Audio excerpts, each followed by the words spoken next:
Muy bien, amigos, gracias por seguir en nuestra sintonía. Volvemos con lo que les habíamos anunciado ayer. Todo indica, Marcelo Odebrecht, el ex CEO, pues el ex presidente, el ex mandamás de la compañía que lleva su apellido, le ha confirmado al fiscal Germán Juárez, que lleva la investigación por lavado de activos contra Ollanta Humala, Nadine Heredia, que efectivamente él le entregó 3 millones de dólares a ambos. Vamos a ir seguramente conociendo los detalles. El propio Wilfredo Pedraza, que es abogado de la señora Heredia, ha estado presente en la diligencia, pero Odebrecht ha confirmado que sí entregó el dinero, que es lo que ya venía, lo que había sido ya confesado por Jorge Barata. Ya se habían conocido declaraciones testimoniales de Odebrecht ante la justicia brasileña, pero el propio Barata, que era quien dirigía la compañía aquí, lo había relatado en su, vamos a decirlo así, de su confesión de colaboración eficaz, y esto ha sido negado en todo momento por la expareja presidencial. ¿Cómo está, doctor Maldonado? Gracias por estar con nosotros. Muy buenos días. ¿Qué consecuencias inmediatas tendría una confirmación como esta, viniendo ya directamente pues, de la boca de Marcelo Odebrecht? Bueno, me parece que fortalece la hipótesis con la que el Ministerio Público y la Procuraduría de Lavado de Activos han venido trabajando, que se va conformando un escenario en el cual el dinero en efecto fue entregado, recibido. Para ello se utilizaron formas sofisticadas de transporte internacional, muchas de ellas aún no están develadas de manera A diferencia de lo que pasó con Alejandro Toledo, al parecer, o por lo menos en parte del dinero que se habría alcanzado Alejandro Toledo, al parecer estos habrían sido aportes en efectivo. Aparentemente, al menos $1 millón habría sido entregado en efectivo directamente a la ex primera dama del Perú.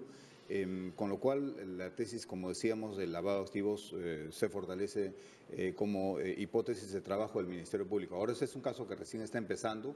Por supuesto que habrá que buscar por parte del Ministerio Público otros elementos o otros medios de prueba que puedan convertirse posteriormente en pruebas en contra de los investigados. Ahora, las líneas de defensa de parte de Humala y de Heredia, un poquito claro, han estado por el lado de, bueno, yo no recibí nada, pero, no en todo caso, pero yo era candidato presidencial, no era funcionario público, eso al parecer para ellos sería una suerte de atenuante, ¿no? Y el otro tema es, estos grandes puntos suspensivos, ¿no?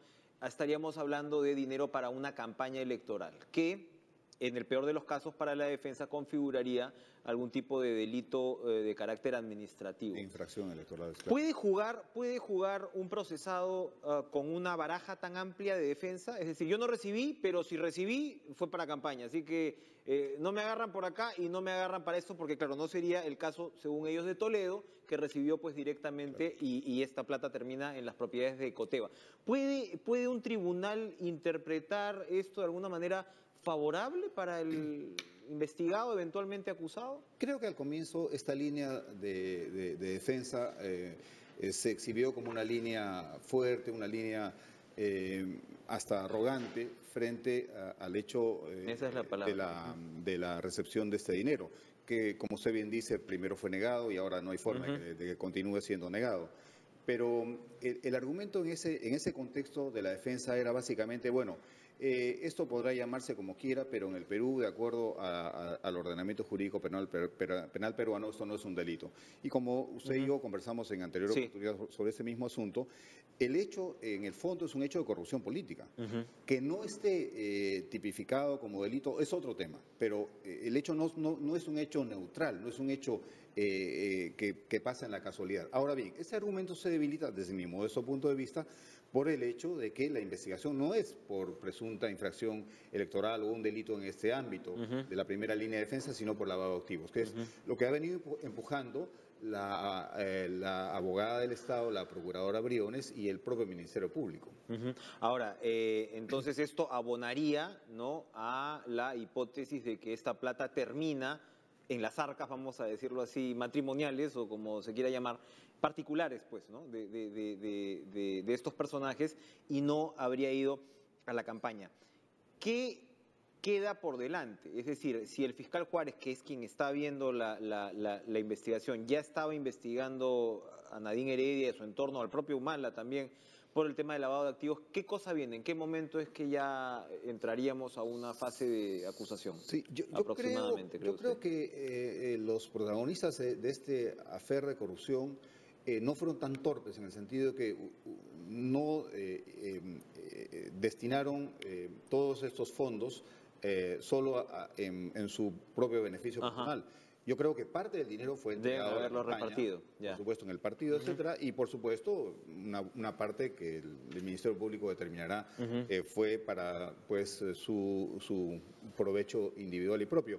Acá lo que falta es continuar con las fases de fortalecimiento de las tesis del Ministerio Público, la construcción de medios sólidos de prueba, trabajar con otros indicios y otros medios probatorios que luego se conviertan en prueba y sustenten una sólida acusación. ¿Están ya realmente en problemas los Humala Heredia o la Fiscalía tendría que vincular de alguna forma esta información que se tiene con lo que podría ser corrupción posterior? Se ha hablado mucho de si hubo en el gasoducto o si hubo en las obras o en las adendas del gobierno de Humala algún tipo de favorecimiento a Odebrecht. Ahora, ahí hay un punto muy importante, ¿no? Porque lo que se dice además es que Odebrecht ha confesado únicamente sobre las obras que ya estaban en salvaguarda, vamos a decirlo así, o sea, obras que no están en desarrollo, el gasoducto se cayó en este proceso, ¿no? Interoceánica ya estaba culminada básicamente, y el metro de Lima también para lo que les toca a ellos también estaba culminado. Entonces lo que se dice es que Odebrecht se ha cuidado en no confesar sobre presuntos delitos, sobre obras en las cuales todavía estaban en marcha para no comprometer, bueno, el decreto de urgencia 003, las cláusulas anticorrupción y demás. Claro.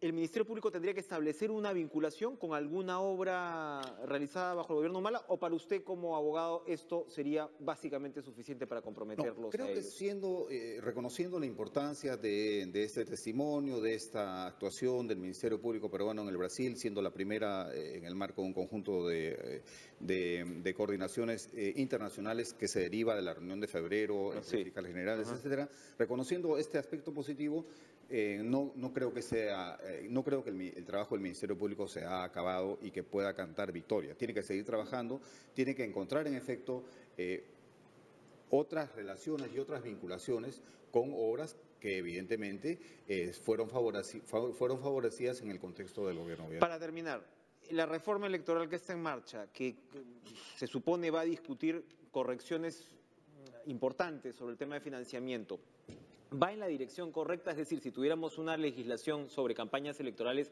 menos laxa, probablemente ya la responsabilidad de ellos estaría más definida. Bueno, ¿Qué piensa al respecto? Creo que la reforma electoral es importante, pero hay que insertarla en una reforma mucho más amplia.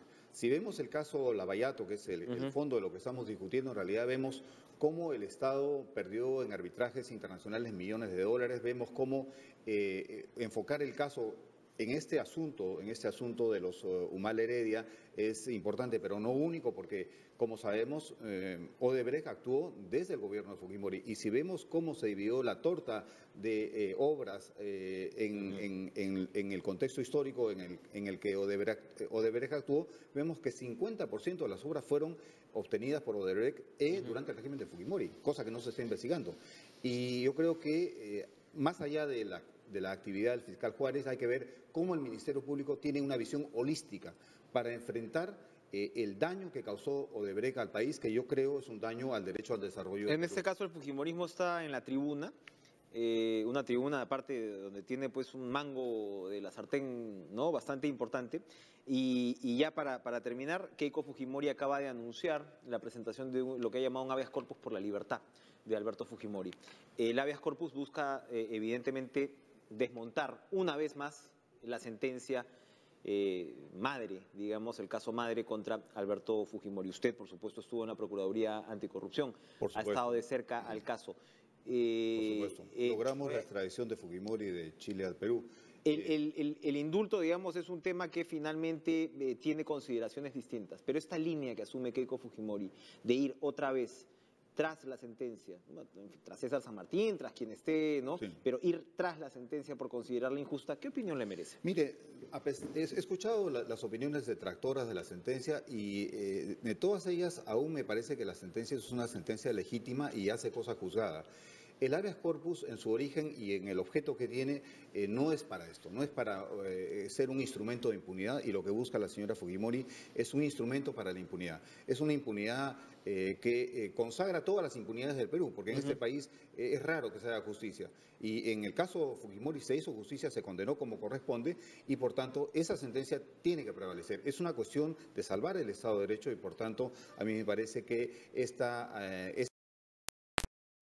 estrategia es una estrategia de impunidad, desde mi punto de vista, absolutamente intolerable. Probablemente es una reacción al tema de la ley que ellos mismos no votaron, porque es decir, porque si quieres pedir el indulto, pides el indulto, ¿no? Pero una cosa es el indulto y otra cosa es pretender retroceder en el tiempo y borrar una sentencia que ha sido ratificada en todos sus términos por el Tribunal Constitucional, incluso. Sí, bueno, desconozco las motivaciones que pueden tener, pero lo que sí me parece claro es que es un abuso del derecho, que se pretende la instrumentalización de un instrumento de protección de la libertad y de los derechos humanos y de las garantías constitucionales, con el objeto de lograr un fin perverso, que es la impunidad de una persona que ha sido correctamente condenada por gravísimos delitos. Muy bien. Muchas gracias, Antonio Maldonado, por acompañarnos esta mañana. Vamos a las 7:53 a una pausa y regresamos con mucho más en TV Perú Noticias. No se vayan.